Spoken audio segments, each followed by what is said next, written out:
Political commentator Colin James is with us in the studio. How you doing, Colin?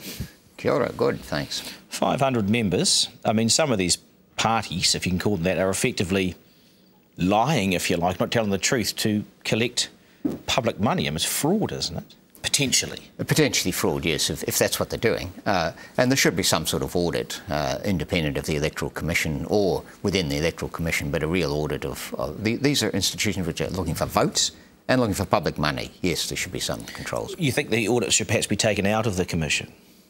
So more external?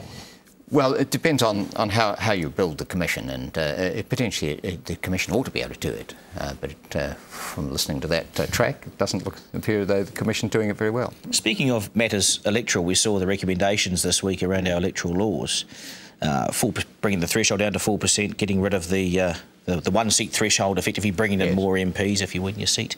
Where does this go now, and what should happen? Well, the Minister of Justice has said she'll seek a consensus among the parties and then draft legislation on that. I think the correct constitutional way would be for her to get legislation drafted on the recommendations, bring that into Parliament and then vote on it and seek the consensus at that point, because the danger is that she'll rule out things that the Commission and a lot of the public are in favour of. It would be a more neutral approach to turn that report into legislation to debate, right? Yes.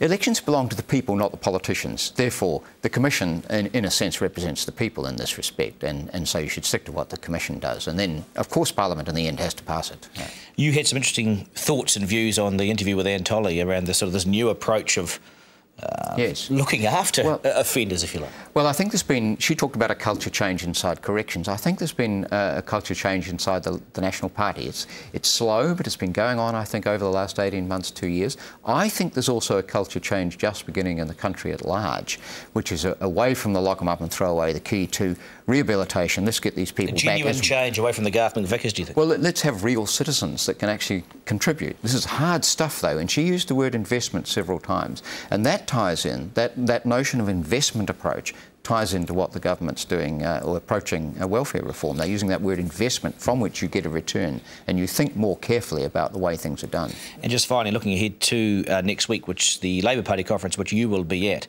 it is a big speech for their leader, David Shearer, isn't it? Because he's in some trouble, we'd say? Yes, there are people saying that this is his real test. If the party delegates don't really warm to him, then there's a real problem with his leadership. But the party's got quite a lot on its plate this coming weekend. Among them is just who should be members and how should be members and how do they extend membership to supporters.